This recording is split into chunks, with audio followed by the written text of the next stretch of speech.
జగన్ నాటకాలు అన్ని ఇన్ని కావు. అరెస్టైన తమ వాళ్లు అమాయకులని జగన్ చెప్పే ప్రయత్నం తీవ్ర విమర్శలకు తావిస్తోంది. ఆనాడు వంశీ చేసిన దూషణలు, భువనేశ్వరిని అవమానించిన తీరును మాత్రం జగన్ ఎక్కడా ప్రస్తావించకపోవడంపై విమర్శలు వినిపిస్తున్నాయి.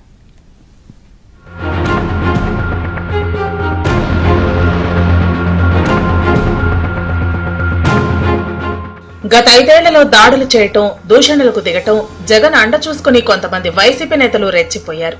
అధికారం ఉంది కదా అని నోటికి అడ్డు అదుపు లేకుండా మాట్లాడారు.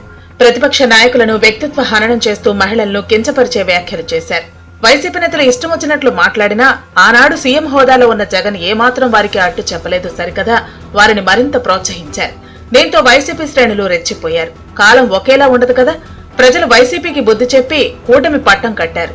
ఆనాడు రెచ్చిపోయి దాడులకు పాల్పడిన, దూషణలు చేసిన వారిపై కేసులు నమోదు చేసి అరెస్టు చేశారు.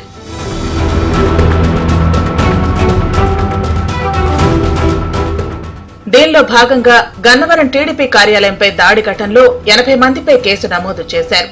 71వ నిందితుడిగా వల్లభనేని వంశీ పేరు చేర్చారు. తనపై పెట్టిన కేసును న్యాయపరంగా ఎదుర్కోవాల్సిన వంశీ సాక్ష్యాలను తారుమారు చేసేందుకు ఫిర్యాదుదారుడిగా ఉన్న సత్యవర్ధన్ను బెదిరించి భయపెట్టి వాంగ్మూలాన్ని మార్చి చెప్పేలా ప్రలోభ పెట్టారు.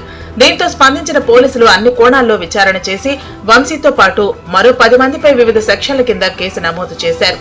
ఇందులో వంశీతో సహా 5గురిని అరెస్టు చేసి విజయవాడలోని జిల్లా జైల్లో రిమాండ్ ఖైదీగా పెట్టారు.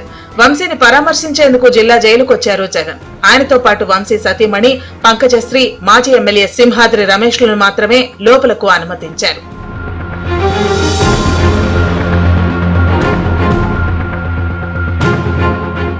ములాఖతులో దాదాపు అరగంటకు పైగా వంశీతో మాట్లాడిన జగన్ బయటకొచ్చి మాట్లాడారు. ఎప్పట్లాగే చంద్రబాబుపై తీవ్ర విమర్శలు చేశారు.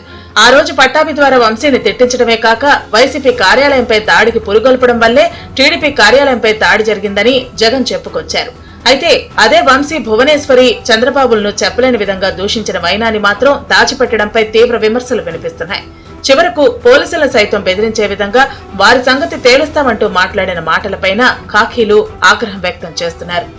ఇక వంశీ అందగాడు అయినందువల్లే అక్రమంగా కేసులు పెట్టారంటూ వెనకేసుకొస్తూ జగన్ చేసిన వ్యాఖ్యలపై టీడీపీ నేతలు తీవ్రస్థాయిలో మండిపడ్డారు. తన సొంత తల్లిని, చెల్లిని దూషించిన వారిని వెనకేసుకొచ్చిన జగన్ వంశీకి వంతపాటంలో ఆశ్చర్యం ఏముందని మండిపడుతున్నారు.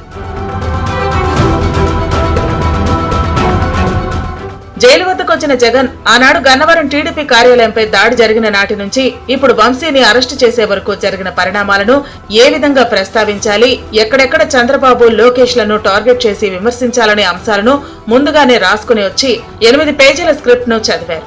సాక్ష్యాలను తారుమారు చేసిన అంశాలు, మహిళలను కించపరిచే విధంగా విషయాలను ప్రస్తావించకుండా కేవలం పార్టీ కార్యాలయంపై దాడి అంశాలను పదే పదే ప్రస్తావించారు.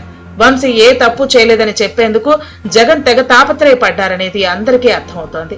ఆస్తి కోసం, పదవి కోసం తల్లి, చెల్లిని గెంటేసిన జగన్ నుంచి ఇంతకంటే గొప్ప వ్యాఖ్యలు ఊహించలేమంటూ సోషల్ మీడియాలో ట్రోల్ చేస్తున్నారు.